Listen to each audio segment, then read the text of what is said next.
Welcome back. It's Tony Robbins again here with Money Master the Game, 7 simple steps to financial freedom. Let's get into gear now. We've given you the background, the overview of what this book is really about. Let's go through the 7 steps by beginning with step number 1, tap the power. In this session, we're going to make the most important financial decision of your life.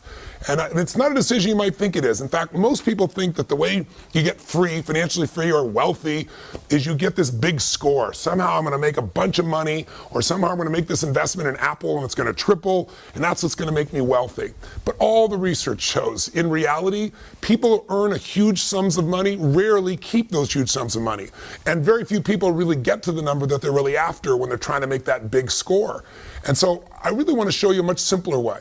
There are literally millions of people around the world that have become millionaires, and they've done it really slowly and easily because they've just tapped into a very simple power. And that power I know you've heard of called compound interest or compounded growth. The idea of growth upon growth, multiplying itself. And let me explain what I mean. Early in the book, I decided one of the people I wanted to go visit with was a man named Burton Malkiel. Burton Malkiel, or Bert, is an amazing professor who's at Princeton, and I wanted to go see him because he wrote a book that's become kind of an investing classic called A Random Walk Down Wall Street. And he wrote it in the 70s, and it's still popular today. And in it, he kind of shook up the investment field because he came up with this idea saying, you know what? People should be able to have a tiny bit of money and own all of the stock market and not pay these huge mutual fund fees that are usually hidden, that are eating away at your ability to grow and compound what you have into real wealth. And he was one of the earliest people to ever come up with this idea of promoting the idea of an index fund. An index fund, again, is really simple. Instead of buying Apple or PepsiCo or Coke or whoever the case may be, you can actually buy this index which mimics the entire stock market. So you get a micro piece of all these companies, all the best companies, for example, in the S&P 500 or the Standard & Poor's 500, if you're familiar with that. And so his idea has turned into a $7 trillion a year business. And another person I got to spend quite a bit of time with that you'll learn about here in the book and here with me is a gentleman who started Vanguard, and that's Jack Bogle. He took this idea and he bet his fortune on it. Both of these men understood something. And when I sat down with Burton Malkiel, the first thing I said was, look, I know you're a straight shooter. The guy definitely shoots from the hip. He doesn't care what people think. I said, tell me, what's the single biggest mistake that individuals make, that investors make in their life? And he said, Tony, beyond a shadow of a doubt, is they don't take full advantage of the power of compounding. He said, Einstein said it was one of the single greatest inventions of humanity. Understanding it can change everything in your life, and everybody says they understand it, he told me, but very few people tap it. He said, understanding something intellectually is not the same as doing it. If you're doing it, then you know it. If you understand intellectually, you know, like I've said before, that and $3 will almost buy a Starbucks bucket of coffee. So what you really have to understand is how it works. And so I asked him, I said, Bert, what's the best way to teach it? And he went into this riff, and you know, he's in his late 70s, and it was kind of like I've read him describe this before, but watching him do it there in front of my eyes, his eyes sparkled and he got all in state. You can see he's done this so many times, but it's like a great musician, you know, it's like a Bruce Springsteen going off and doing a riff there directly for you. And his riff was to tell me the story about William and James. He said, tell me, to give you a real example. Let's say 2 guys, William and James, and let's say William starts out at 20 years old, and he starts taking a little bit of his money and just locking it down and setting aside and investing it.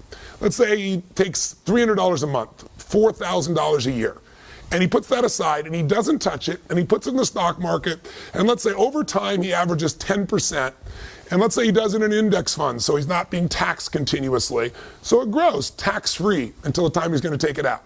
And let's say he makes that investment, stay with me now, William makes that investment from the time he's 20, puts away that $300 a month, that $4,000 a year, till the time he's 40. He never makes another investment again. That's it. And then we see what he has at age 65. And then on the other hand, he has a brother named James. And James, he doesn't get started when he's 20. He doesn't get started when he's 30. He waits till he's 40, and then he starts to say, God, I better start doing something. So he does the exact same thing his brother did. He starts putting away $300 a month, $4,000 a year roughly. He gets the same exact return, let's say of 10% in a tax-protected environment. And at 65, from 40 to 65 is 25 years. So he spends 25 years putting money in the system. Think of it, $4,000 times 25 years is $100,000. His brother, William, he only did this for 20 years, 20 to 40, 20 years, times 4,000, 80,000. So the second brother, William and James put in significantly more money into the system, done it longer, but at age 65, they both got the same rate of return. Who do you think is doing better off? I know you know the answer, but the real question is, how much better off? And that's what most people have no clue of. William, who started earlier and quit earlier, has 600% more money. Not 20%, not 50%, not 600% more money. At age 65, both these men who got the same rates of return, but one started earlier and quit earlier, he has $2.5 million for William. And James, who started later and put more money into the system, but he started later, so he got less compounding, he ended up with $400,000. A $2.1 million difference. Now that could be the difference between total financial freedom for somebody or doing okay for a while and at 70 having to get a job to be somebody greeting people at Walmart. See, this understanding of compounding is how you can free yourself from this idea that somehow you've got to make this giant score, because the more you try to create that giant score, even if you get it, usually isn't kept. And how can I say that? Because I've been in this business working with people, some of the greatest entertainers, actors, musicians, sports stars, government officials who go off and make money afterwards. And I can tell you one thing, rarely do they keep it because they've never understood how to really tap into this power.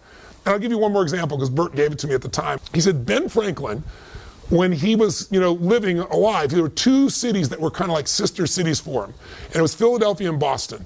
He went back and forth between them. They felt like hometowns to him. So when he died in 1790, he gave both cities $1,000, but the control and the guide was they couldn't be touched. The money had to be invested and had to be left alone for 100 years. After 100 years, he already calculated what he knew it would be worth. He said they could both take out $500,000. That 1,000 would be worth 500,000, he had calculated, or more. It was actually worth a lot more. And then at 200 years, they have to leave the rest in and let it accumulate. And at 200 years, they could take all the money out for both cities. Well, both cities got a $500,000 hit from a $1,000 investment 100 years out. That's pretty amazing mathematics. When it grows, you think about that. Nothing was added to it. It was just natural interest growing, the growth that happened in the market. And then what happened in 200 years? That $1,000 had grown to $6.5 million, even though they'd already taken $500,000 out and it didn't get to compound for 100 years. $6.5 million, that's a 3,000% return. So compounding is amazing. And I know you've heard of it. I'm sure you've got examples you've heard. But what I really want to do in this particular session with you is get you to take step one to financial freedom. And that is to start tapping this power. And the way you're going to tap this power is give up the illusion that you're going to get this home run. And I'll help you with a home run. We'll use a metaphor. How about Curt Schilling? Boston Red Sox. If you're a sports fan, you know about this man because he went to 2 World Series. Brilliant man. He made $100 million in income. $100 million. Now check this out. How much does he have today? He's bankrupt. In fact, he's not only bankrupt, he's upside down $50 million. How's that possible? Because when people make huge sums of money, no matter how much money we make, have you ever noticed that we seem to find a way to spend it? And you say that's impossible. But when you make that much money, you buy yourself a business or you buy an island, and guess what? You can be upside down so quick it makes your head spin. How about if you're old enough, maybe you remember LA Confidential and the woman who won the Academy Award for that, Kim Basinger. Or maybe if you've really been around a while, you remember 9.5 Weeks. She was the highest paid actress of her day. She was getting $10 million a movie at a time when no one ever dreamed of those kinds of numbers. But guess what? Today, she went through bankruptcy. She bought a little town, paid $20 million in Texas for a town, made some bad mistakes, and went bankrupt. I could give you a list that'll make your head spin. I mean, some of the greatest people that found themselves, if not bankrupt, completely busted. People like Willie Nelson, Marvin Gaye, Francis Ford Coppola, who did Godfather, for God's sakes. These are people that made more money than most people ever dream of. Or how about Mike Tyson?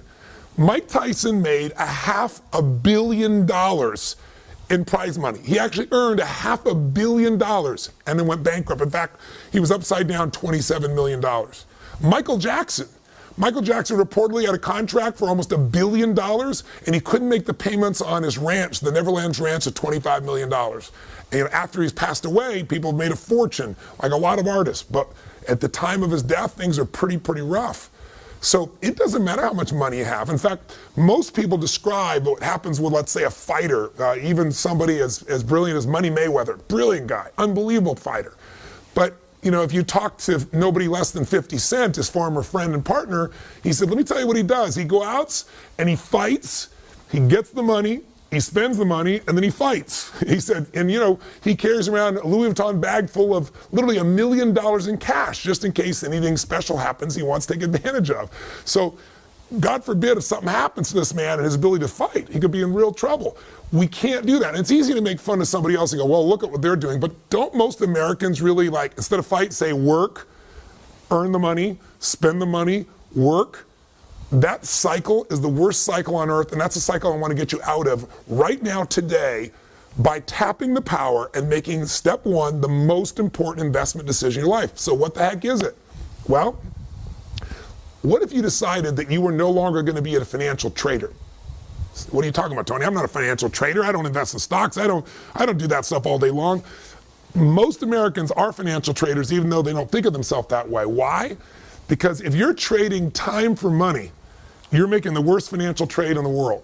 Your goal, and the goal I have for you with this book, is to make money your slave. You want money to work for you, so you don't have to. Until that happens, you'll always have some level of uncertainty or fear or stress or insecurity, because there's only so many things that can happen that mess up your income flow and you're in trouble. What would it feel like if you could build what I would call a money machine? Something that made money while you slept. Something that literally every day of your life, even if you weren't working, could provide you an income without ever having to work again. Because see, I ask people all the time, what are you investing for? And people say, well, I don't know, I'm doing my 401k so someday I can retire, or I'm investing so that I can get, more assets or a bigger nest egg. No, you're not. You're investing for one thing and one thing only. You're investing because you want an income. You want an income that will last longer than you live. In fact, I mentioned before, the number one fear of baby boomers today is that not they're going to die. That's their number two fear. The number one fear is I want to run out of money while I'm alive. And millennials have the same fear because, according to statistics, about 70 to 75% of the people are going to run out of money before they die. And we're all living longer. So the chance of that happening is off the charts unless you and I create a money machine. What does that mean? It's really simple. The most important financial decision of your life is deciding that a portion of all the money you earn in your life is yours to keep, that you're not going to give it up. It's for you and for your family, and you're going to keep a portion of what you earn forever, and you're going to grow it. That you're not going to give it to, Kate Spade, you're not going to give it to the Gap, you're not going to give it to whoever you normally gave it to. You're going to keep that for yourself, and you're going to grow it into something that literally will make it so you don't have to work as long as you live. I call it a money machine because it's really simple. If you were to just think of yourself right now as you're a money machine, if you take a look at this graphic, here you are, you worked your tail off, and what happens? You use your efforts to get money. You trade time for money, you take work and effort for money. But what if you just did something so simple? You already know to do it, you're just not probably doing it at the level that you could. What if you made a decision that a percentage of what you earn, you're never going to see it, it's just going to instantly and automatically be put into building this money machine, where you're going to take a portion of what you earn, 10%, 15%, 8%, 20%. You get to decide the number. But a portion of what you earn, no matter what, before you ever see it, it's almost like a tax, but the tax is paid to you instead of the government. The tax is for your future self. The tax is about creating financial freedom, so you're not like most people who end up their life being stressed out all the time, where you're the person that can do what you want, when you want, where you want, with whomever you want, because you got freedom. How do you get there? You take a portion of this money that you've done right now and you've earned, you automatically start to fill up this money machine. And just visually imagine, as you work, more goes in, you fill it up, and there's a point, a tipping point, if you will. We call the tipping point a critical mass. There's a point where the money you've saved and invested will have grown to a point that there's enough there that if you were to get just a small return on your money in a secure environment, the income off your investments, just the income, the investments are still there, the money is still there, that critical mass, that nest egg is so big that the interest you make on it alone, that interest gives you the income you need to live your life as long as you live without ever having to work again as long as you live, period. Now, I have that privilege And I'm fortunate to have helped a lot of people establish that who thought it would never happen, because they don't understand that when you take that little piece aside, you're not just putting in this money machine. If you're smart, if you do what we show you in this book, the other 6 steps, that money won't just sit there accumulating. That money is going to grow. That money while you sleep is going to make more money and grow and grow and grow. So you get to that critical mass, that nest egg, that peak number where the income frees you for the rest of your life. Now here's what's ironic. And I mentioned this before, but I want to reinforce it for you. If you do this, you will get to the point where you won't have to work. And then I will warn you in advance, you will work.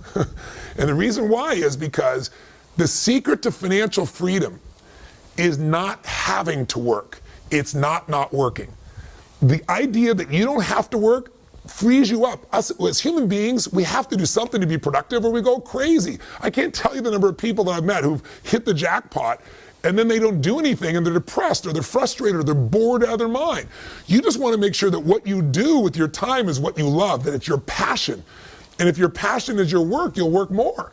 In fact, it used to be that the game, remember, was get rich and retire at 40. And now the game is get rich and retire at 80 or 75 or 85. Like I've told you, my friend Steve Wynn, 72 years old, still going there. Warren Buffett, 84 years old. I mean, you can go to person after person after person.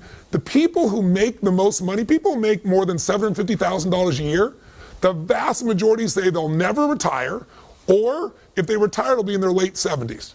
That's because the game is different. But I'm going to tell you something. When you don't have to work, you don't have to, you walk different. You talk different. You feel different. You go, Tony, well, that sounds like a pipe dream to me. That's because you don't understand compounding.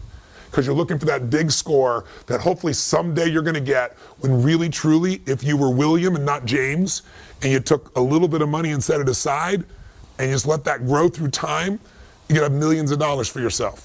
And I'm going to show you how to make sure to maximize it. I'm going to show you how to make it more tax efficient so you keep more of that money. I'm going to show you how to diversify it so you protect it. I'm going to show you what I've learned from the best people on earth, but none of it is any good if you don't decide on a specific number that you're going to automate to make this happen.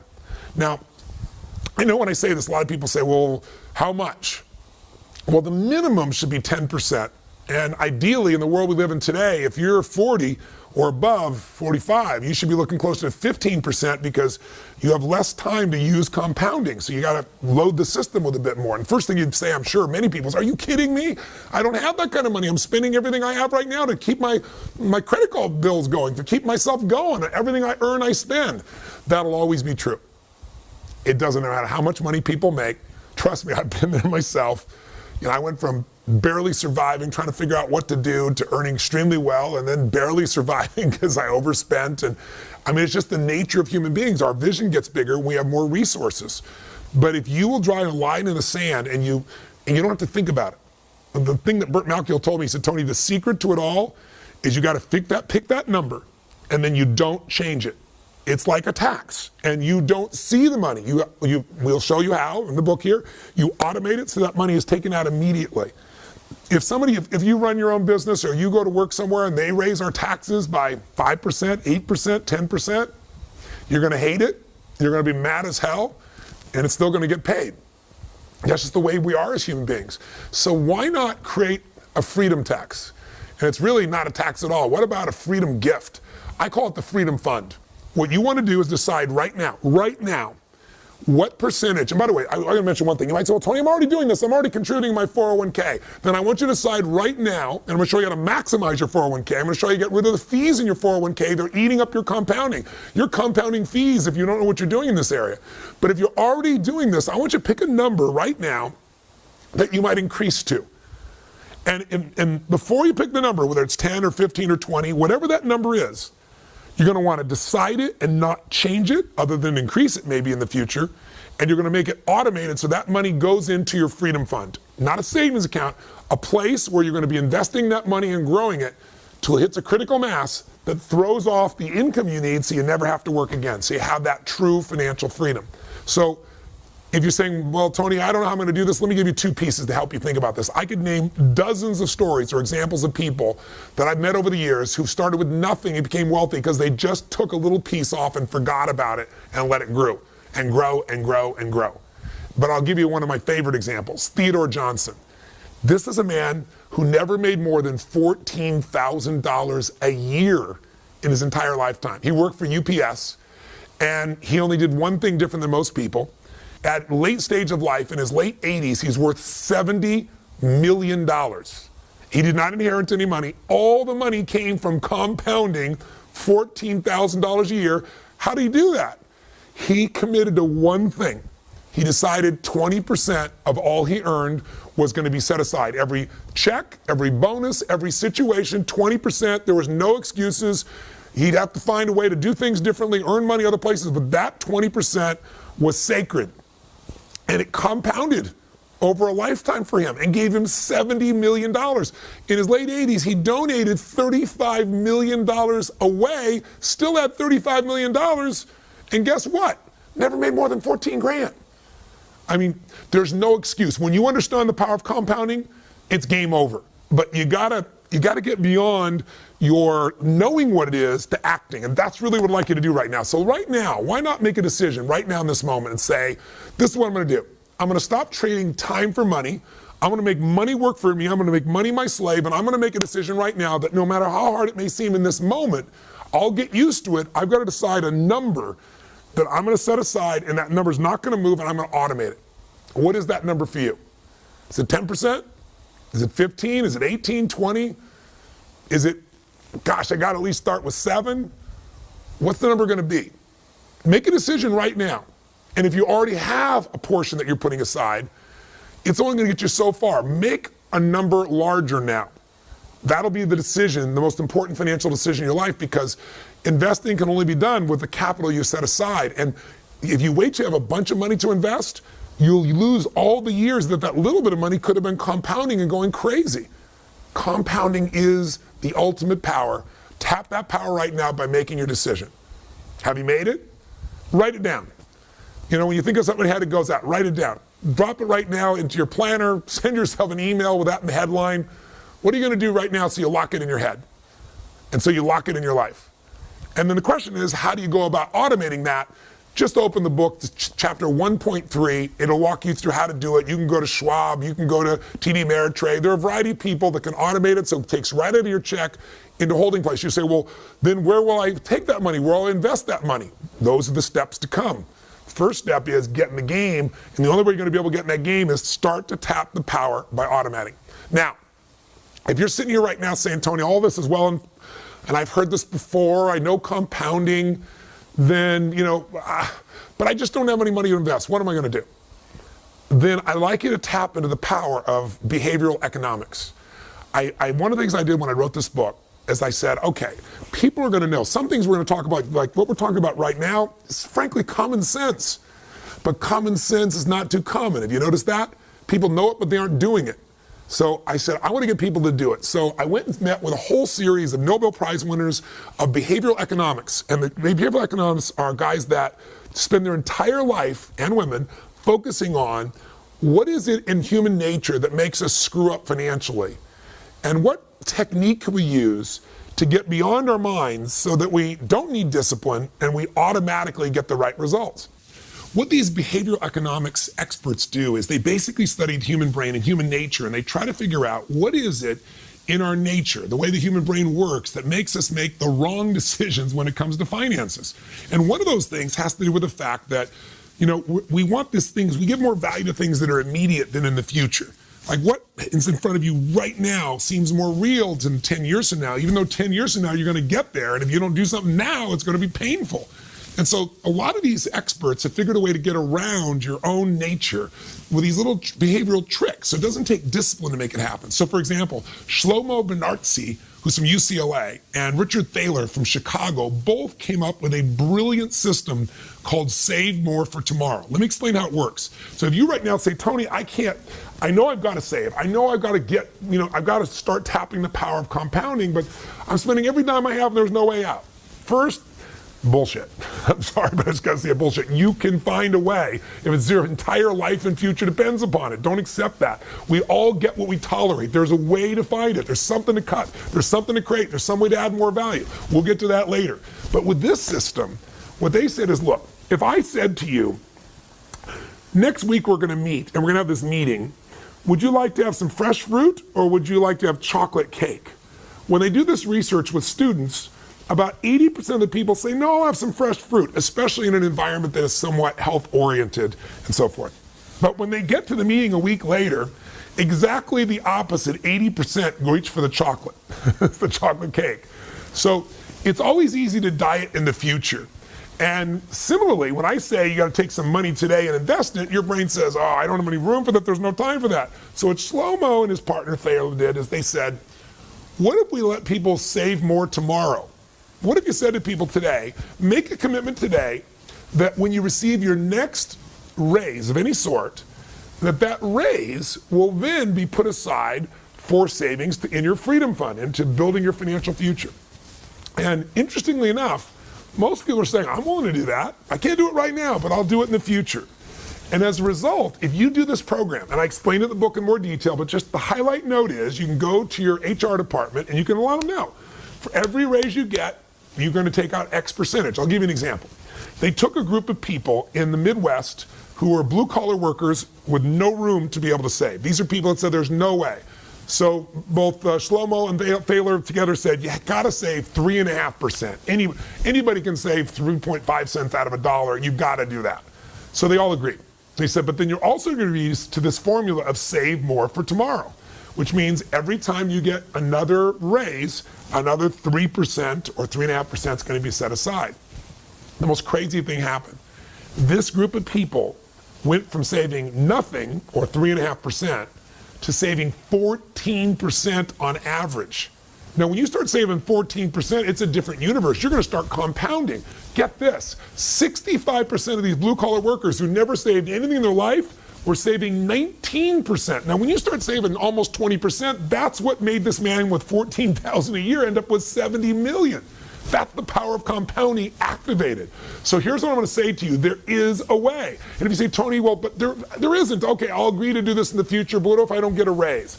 Well, if you don't get a raise, I'd say to you, learn to become more effective. I always tell people, find a job where your raise becomes effective when you do.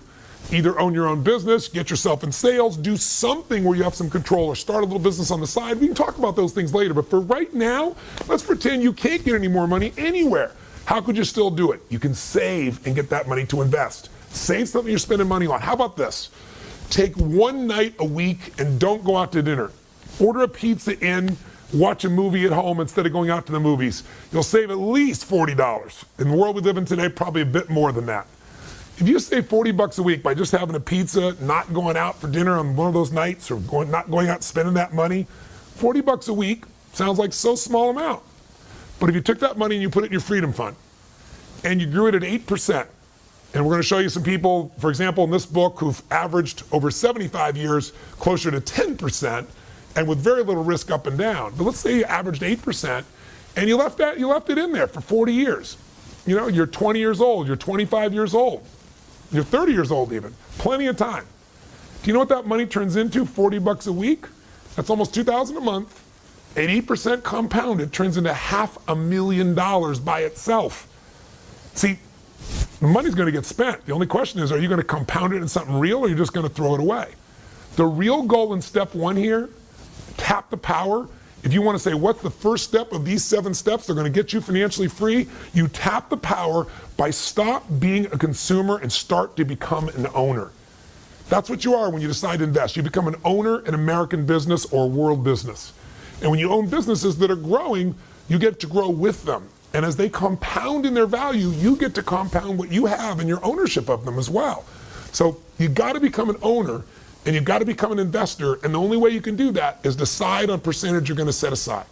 Now, you can use save more for tomorrow, start with a small amount and build up. That's such an easy way to do it. You can just say, boom, I'm going to start with 15 right now, but you got to make sure that it's automated. And if you're still saying, okay, all this is wonderful, but where do I come up with this money? Well, let's take something. You've all heard of people talk about their Starbucks strategy, stop drinking Starbucks. I think a lot of you are going to still drink your Starbucks. It's pretty addicted. But I'll give you a simple one. How about bottled water? You know, I come from Fiji. I have a home in Fiji, and Fiji water is very popular around the world. I don't know what bottled water you drink, but almost everywhere you go, nobody drinks out of a tap, and I think for damn good reason. But there's an alternative to the tap. It's called filters. Filters cost almost nothing and they don't waste all the plastic. Do you know the average person, if they took 2 drinks of bottled water a day, it's the same as your pizza, right? 2 drinks a day, just think of it, over 30 days, check it out, 60, right? Times $2 each, and you start going, I got myself $120 a month. You know, if it's 3 bottles of water a day, that's $180 a month. $180 a month is going to get you past that, get you in that $2,000 range again. How about you just drink filtered water, get a filter at home? How about you get yourself, we have in our home here, these plastic bottles that you keep reusing, that they don't leach plastic also, so you're not polluting your body. And by the way, did you know a plastic bottle, sorry to get all eco on you right now, but did you know one plastic bottle takes on average 450 years to break down? I'm living here on the ocean, and almost every day there's some plastic that'll get rolling in here, and some of it's been out there for 50 years and it's still coming back ashore. It's insane. We're living in a way that makes sense. We're using all this fuel to bring the water from someone else when you could filter it right here. How about you save yourself that money and put another $500,000 in your pocket through time? Just another way of thinking about it. In fact, if you're trying to figure out how the heck do I ever get the money to invest in the first place, I'd say there's a couple places you could look, and I'll wrap this video up. One, you could certainly find some things that you're currently spending money on that no longer give you joy. A friend of mine I wrote about in the books, the lady here she finally figured out she was spending so much money on her car. It was an old car, and the fixing in the car and the fuel in the car. With financing, she'd go buy a brand new car. She went and bought a brand new Cherokee white pearlescence Jeep. She had this giant smile on her face. She'd only been through like 5 chapters of the book, but she figured out, you know what? For the money I'm spending, I could have a much better quality of life. And she was saving money also that she now put in her freedom fund to invest. In other words, money she was spending on the car, she got a better car, and the savings were now creating for a financial future where she wasn't the money machine anymore. Her freedom fund was going to become the money machine. You follow me? So there might be some things you could cut. There might be some things like water or bottled water you're not losing anything. In fact, you get something better for yourself and less wasteful. So that's one approach. Another way is to find a way to earn more. And I'll show you in the book, we'll go through a section where I give you 5 little mini chapters. How do you save more? And I show you all kinds of examples so you have this money. I show you how you can earn more so you can speed up the process. And you say, but Tony, I can't earn more. I'm a school teacher. Well, I have the same mentality. My mom, when I was growing up, she wanted me to be a truck driver. She used to watch those Truckmaster truck driving schools, and they talked about you can make $24,000 a year if you become a truck driver. And my mom said, you've got to do this. You'll be on the open road. You'll have the sense of freedom. Your father's locked down. My father worked as a parking attendant underground in a Century City garage in LA for 30-something years of his life, my natural father. And she said, you'll make twice as much as your father and you'll have more freedom. But I looked around and I thought to myself, I think truck driving is a beautiful thing, but I had a mission of things I wanted to do. And I also thought, I don't think I could ever drive that truck far enough or long enough to be able to have freedom for my family for the future, because I didn't understand compounding. I could show a truck driver today how to do it, but I didn't know how. But I did learn something really important along the way. I was 17 years old, and I went to meet this man. Didn't go meet him. I went to attend a seminar by a man named Jim Rohn, who later became one of my first mentors. And Jim was a personal development speaker, and he would get up and talk for 3 hours, which I thought was a long time. If you've been to one of my seminars, you know that's not a long time. And he would share these tools and philosophies of how to improve your life and a few strategies. And I was very touched by him. And the very first night I met him, he said some things I never forgot. He said, you know what? Everybody wants life to change, but for your life to change, you have to change. For things to get better for you, you've got to get better. And he said, instead of complaining about how you don't have the money and how things aren't fair or going on a strike, he said, rarely will that get you. Strikes will get you pennies of improvement. He said the most powerful thing you can do in the marketplace is to understand how the marketplace works. And here's how it works. If you can find a way to do more for others, if you can find a way to add more value and become more valuable, you will become worth more. But you got to be worth more. You've got to be able to say, how can I do more for this business I work on? How can I help them save the money? How can I bring skill sets to make them more profitable? You've got to think about that, because we're all paid in accordance to what our worth is in the marketplace. Not our spiritual worth, not our emotional worth, not what our worth is as a soul, but our economic worth.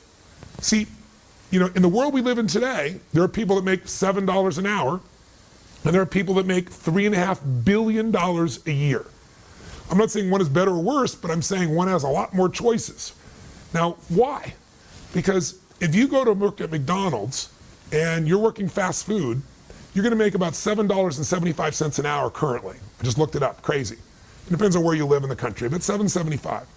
Now, at $7.75, you don't have enough to really support your family in any way. You're going to have enormous stress. And we could say, well, we should make that number larger. But in reality, the reason you make $7.75 if you work at McDonald's is because almost anyone can be trained to do that job, especially the way it's automated today, in about an hour, maybe 2. But if you're going to earn more, you've got to be able to give more, do more, create more. And I don't mean just work harder. You got to do something that adds more value. David Tepper made the most money of anyone last year in personal income. He made $3.5 billion with a B.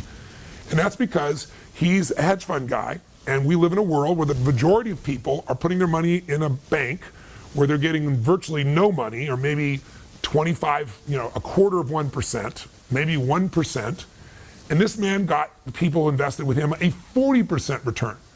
Now, when you get 40%, that changes your life. Some people, if you're getting a quarter of 1%, if you're getting 1%, it's going to take you a couple decades to double your money. At 40%, you're going to double your money in very short order, less than 2.5 years. So it's an interesting process to see what that value is. And he said, Tony, what you must do is find a way to do more for others than anybody else has done. He said, if you can find a way to help millions of people, then obviously you can be a millionaire if you want to be that. He said, but it's got to be something they want, something they value, something they think is incredible. Now, why do I tell you that? Because the first time I started talking about compounding and saying one way to do it is start to earn more and put more aside. If you think you don't have enough now, I had this school teacher come to me and she said, but I can't. I'm this fixed income, and there's no way for me to get a raise. And I said, you know what? One of the great injustices of our current society is that the most important jobs, like, for example, a teacher, where we're entrusting the future to someone to help us with our kids create their own future, create their skill sets, their abilities, they're horribly paid in this country. But you can complain about the system, or you can take control of what's within your own control, and you can find a way to add more value. She goes, how am I going to do that? I said, I know a school teacher, I described him in the book, who makes $4 million a year. How? He decided, I love working with 30 kids, but if I only work with 30 kids, I'm going to make $60,000 a year. But if I can find a way to work with hundreds of thousands of kids, I could earn hundreds of thousands or maybe millions of dollars. And all he did was he became incredible as a teacher. He's a Korean man, and he just kept better and better. He was always finding a better way to teach, always finding a more enjoyable way to teach, always finding a way to help people remember and learn quicker. He was just a learning machine, and that added value. Every other teacher taught the same stuff. He brought students unique things, and they wanted it. So he created a website where he could mentor them, and we automated the mentoring. He now makes $4 million a year.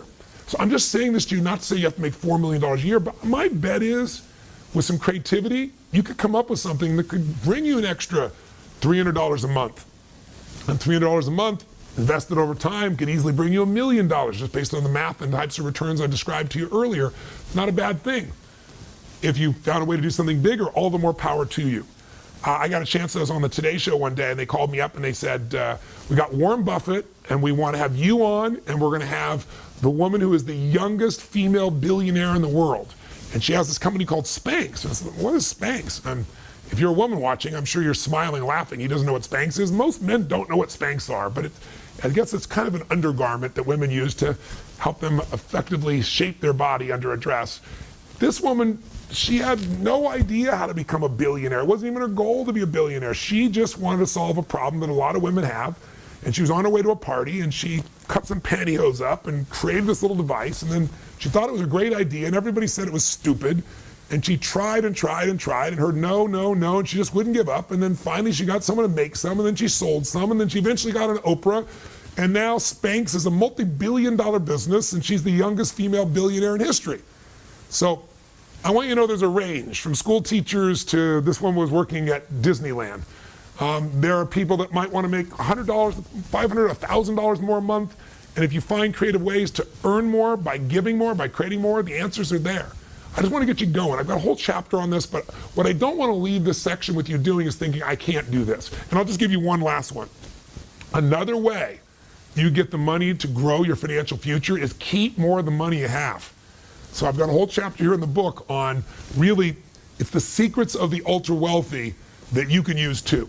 And you'll find it in section 5 of the book. And in fact, it's chapter 5.5, if you want to look it up when you go there. And what it is if you're trying to get financially free, you have to remember what is the most expensive cost that you have in your life. I mean, what is the deepest thing you're going to spend money on in your life? And for the vast majority of humans in this country at least, and North America and most Western nations, it's taxes. And so taxes, you got to understand, in this country, the IRS, their job is really simple. They're not mean people. I mean, they're mean people in every industry, so I'm sure there's some. They're like Switzerland. Their job is to get as much money as they can from as many people as they can every year. And your job, according to the Supreme Court, is to use all of your ethical capacity, everything that's ethical, everything that's legal, to pay the least that you can, and you have that right. That's not being not democratic. Now, I paid plenty of taxes, tens of millions of dollars in taxes, and I'm really grateful that I have the ability to do that at this stage of my life. But I also have learned from all the best investors that I've worked with, I'm talking the best on earth, they all know that tax efficiency is one of the ways to speed up how to get from where you are to where you want to be. Because if you can keep more of what you have and compound it, you're going to do even better. And there's a tool that ultra wealthy people know and use. It's IRS sanctioned. The IRS supports it. And very wealthy people and very wealthy organizations use it. And it allows you to grow your investments literally in an environment where it can be not just tax deferred, but tax free. What that means is if you tell me you have $500,000 built up over the years in your 401k, I might say to you, if you're in the 50% tax bracket, no, you have $250,000. You might say, Tony, no, that's not true. I've got $500,000. I said, yeah, but half that's the government's money if you make 50%, if you have 50% tax. But what if that $500,000 could be put in an environment where when you made $500,000, it was all yours? That would get you your goals twice as fast, wouldn't it? Or if you're at a 30% tax rate, 30% faster. It might save you a decade. So be sure to check that part of the book out. All I want to get you to know is the game is you got to tap the power. Step number one. Step number one of being repetitive, but I want you to get it. We want to make that decision right now. Step number one is make the most important financial decision of your life.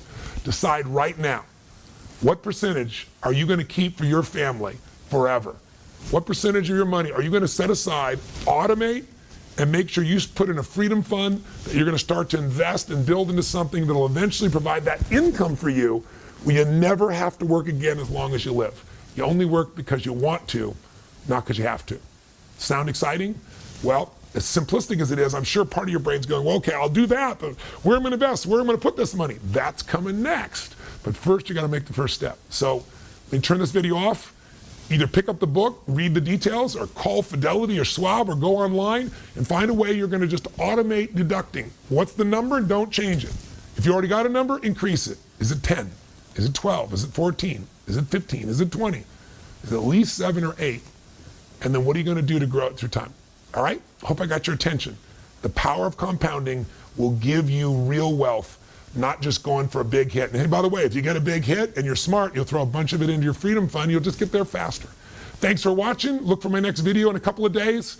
Live strong and live with passion.